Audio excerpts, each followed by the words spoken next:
I am so privileged and so honored to be sharing this afternoon. I'd like to extend my congratulations and to make a dent, and it shook me to my core. She would eventually get married. Before I went on these expeditions, my first experience of the glaring disparity between boys and girls. Priyanka Chopra, a globally recognized actress and humanitarian, was honored at Variety's Power of Women event for her impactful work with UNICEF. As a UNICEF Goodwill Ambassador, she has tirelessly advocated for children's rights, focusing on education, health, and equality. Enjoy the video with subtitles, along with word meanings for select intermediate and advanced level vocabulary. Good afternoon, and thank you, and wow, I am so privileged and so honored to be sharing this afternoon with all of you and these incredibly amazing women that are being honored today.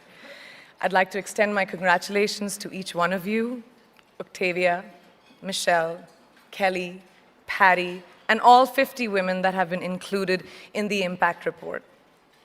Your achievements not just inspire me, but also so many others to work harder, to be better, and to make a dent wherever we can. So I'm very, very proud to be standing alongside of you. So in life, you know, there are moments when you stop and ask yourself, how did I get here? Like, why am I standing here? Well, this is definitely one of those moments for me. And I find myself going back to the beginning, back to my roots. I was born to incredible parents, amazing parents who served as doctors in the Indian Army. I was the firstborn, and as far back as I can remember, I made my parents very proud and happy 99% of the time. Okay, slight exaggerations of personal achievements are allowed from time to time, don't you think? My brother was born a few years later, and even then, nothing changed for me. We were both given equal opportunities, and I want to emphasize this. I want to really emphasize this for you because I don't think a lot of people might understand that being equal might seem very normal, but where I come from, India, and a lot of developing countries around the world, more often than not, this is an exception. It's actually a privilege. My first experience of the glaring disparity between boys and girls came at a very, very young age. I grew up in a middle-class family with extremely philanthropic parents who constantly reminded me and my brother how lucky we were and how giving back to those who were less fortunate was not a choice, it was a way of life. Simple. I was 7 or 8 years old when my parents started taking me on these visits in a traveling clinic to developing communities around and villages around the city that we lived in called Bareilly. We were packed into this ambulance, and my parents would provide free medical care to people who couldn't afford it. My job at the age of 8 was assistant pharmacist. So I would count all the medicines, put them in an envelope, and give it out to patients, and I really took my job very seriously, very seriously.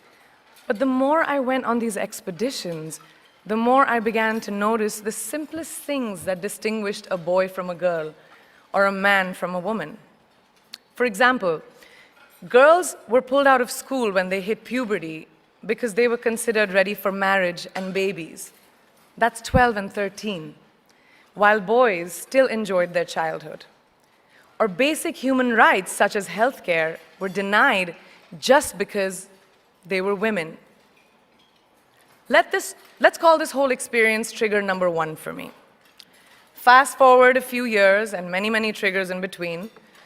Like a producer-director, for example, early on in my career, I must have been about 18 or 19, telling me that if I didn't agree to the ridiculous terms or painfully low salary in his movie, that he would just replace me. Because girls are replaceable in the entertainment business. That was a memorable one. Made me decide to make myself irreplaceable. But I think what really moved the needle for me and ultimately led me to create the Priyanka Chopra Foundation for Health and Education, and around the same time partner with UNICEF, was an encounter with my housekeeper's daughter. About 12 years ago, I came home from set early one day, and she was sitting in my library reading a book. And she must have been 8 or 9 years old, and I knew she loved reading. So I asked her, I was like, it's a weekday, why aren't you in school? And she said, oh, I don't go to school anymore. So I went and asked her mother, and I said, why isn't she in school? And her mom said that her family couldn't afford to send her and her brothers to school, so they chose the boys. The reason, she would eventually get married and it would be a waste of money. I was completely blown, and it shook me to my core. Eventually, I decided to cover the cost of her education so that she could continue to learn, because education is a basic human right.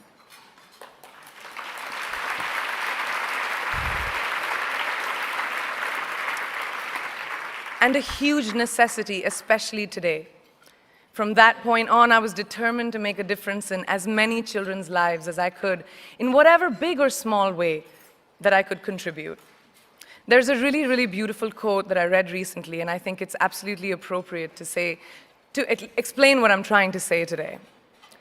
The hand that rocks the cradle, the procreator, the mother of tomorrow, a woman shapes the destiny of civilization. Such is the tragic irony of fate that a beautiful creation such as a girl child is today one of the gravest concerns facing humanity. Girls have the power to change the world. It is a fact, and yet today, girls are more likely than boys never to set foot in a classroom, despite of all the efforts and progress made over the last 2 decades. I'm just going to give you a stat, more than 15 million girls of primary school age will never learn how to read or write, compared to 10 million boys. Primary school, it's the beginning of our future. Over the last 11 years, I have witnessed firsthand the incredible work that UNICEF does for children around the world, especially victims and survivors of child marriage, displacement, war, sexual violence. But there is still so much work to do. And for me, that is the fuel to my fire. The reason I'm so committed to this cause, and that is where my passion stems from, because I know that a girl's education not just empowers families, but communities and economies. A result of her education, we all do better. It's just as simple as that. As entertainers and influencers sitting in this room, I feel that it's our social responsibility to be a voice for the voiceless, which is why I applaud each and every woman in this room for being such a badass.